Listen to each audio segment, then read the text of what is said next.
Доброе утро! Сегодня воскресенье, последняя неделя февраля. Ну, все помните со школы, что в Америке и в Канаде неделя начинается с воскресенья. И, пожалуйста, я вижу сегодня первую капель. И я проснулась сегодня, даже не поверите. Вначале мне показалось, я услышала пение птички.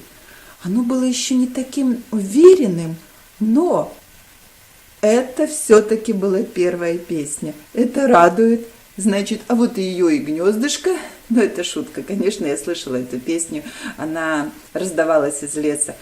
Это радует. Весна совсем-совсем рядом. Хотя завтра, по прогнозам, говорят минус 20. Но в это не верится. Даже мой грипп отступил сегодня.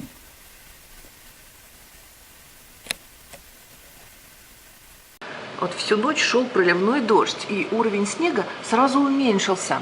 Интересно, что я смотрела в окно, темное небо, и вдруг молния, небо стало такое голубовато, зеленоватое, яркое. Это не было полярное сияние, естественно. Да, кстати, в Торонто мы иногда видим и полярное сияние, но это в городе заметить его крайне сложно, но если выехать за пределы города, зрелище, конечно, необыкновенное.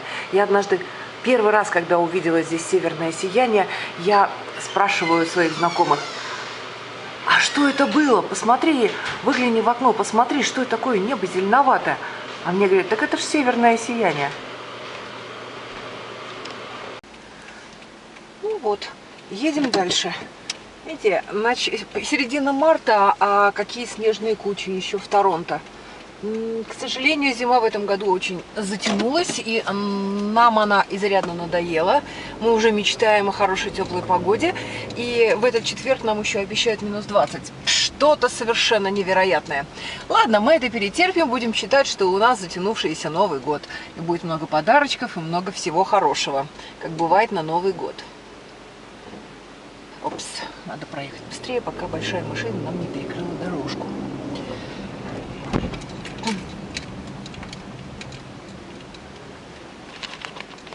Вчера капель, а сегодня метель. Вот такая непредсказуемая погода в Торонто. Честно, настолько надоела зима, так хочется уже весны, солнышко, цветущих деревьев. Но, видите, снег довольно глубокий и... Не знаю, еще пару дней морозов. Сегодня обещали минус 15. Жалко.